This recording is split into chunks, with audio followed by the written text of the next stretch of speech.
अस्सलामुअलैकुम मोअज़्ज़ज़ दोस्तों, आज की हमारी वीडियो हाथ से ख़ुद को फारिग करने वाले नौजवानों के लिए है। हमारे मुल्क में ज़्यादा तादाद नौजवान लड़के लड़कियों की है और इंटरनेट के इस दौर में फहाशी और उरियानी इस कदर ज़्यादा हो चुकी है कि दोनों जिनसे ही यानी हमारे 70 से 75% नौजवान लड़के लड़कियां खुद को हाथ से फारिग करते हैं। इस वक्ती तस्कीन से हमारे जिस्म और दिमाग को बहुत ज़्यादा नुकसानात होते हैं। इनमें 10 चीदा चीदा नुकसानात ये हैं। नंबर 1 पर खुद को हाथ से फारिग होने का सबसे बड़ा नुकसान जिस्मानी कमज़ोरी है, जिसे हम कुव्वत बा भी कहते हैं। इस कुव्वत बा में मर्दाना कमज़ोरी भी शामिल होती है। आँखों के गिर्द स्याह हल्के पड़ जाना इसकी नुमायां अलामत है। दूसरे नंबर पर बड़ा नुकसान असाबी कमज़ोरी है। असाबी कमज़ोरी में बहुत सी चीज़ें शामिल होती हैं जिनको मैं आगे भी बयान करूँगा।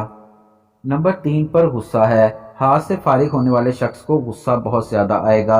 जबकि नंबर 4 पर कब्ज़ इसकी चौथी अलामत है, जो कि 99 बीमारियों की माँ है।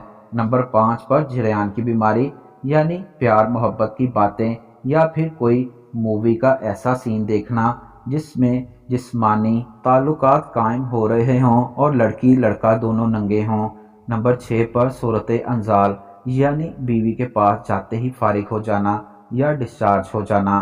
शादी के बाद मर्द बीवी की ख्वाहिश पूरी करने से कासिर रहता है। जबकि नंबर 7 पर तनासुल की रगें कमज़ोर हो जाना का बड़ा ना होना या इसकी नशो नुमा होना। तनासुल 3 से 3.5 इंच या 3 इंच या इससे कम भी रह जाता है। नंबर 8 पर याददाश्त की कमज़ोरी। एक दफ़ा हाथ से फारिग होना मुठ मारने से काफ़ी ज़्यादा मनी खारिज हो जाती है। लाजमी बात, जब जिस्म कमज़ोर होगा तो याददाश्त भी कमज़ोर हो जाएगी।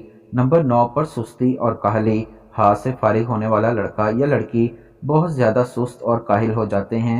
इनका काम करने को दिल नहीं करता और जब कोई काम नहीं करेंगे तो ज़िंदगी में आगे कैसे बढ़ेंगे। नंबर 10 पर गंदे ख्यालात का आना।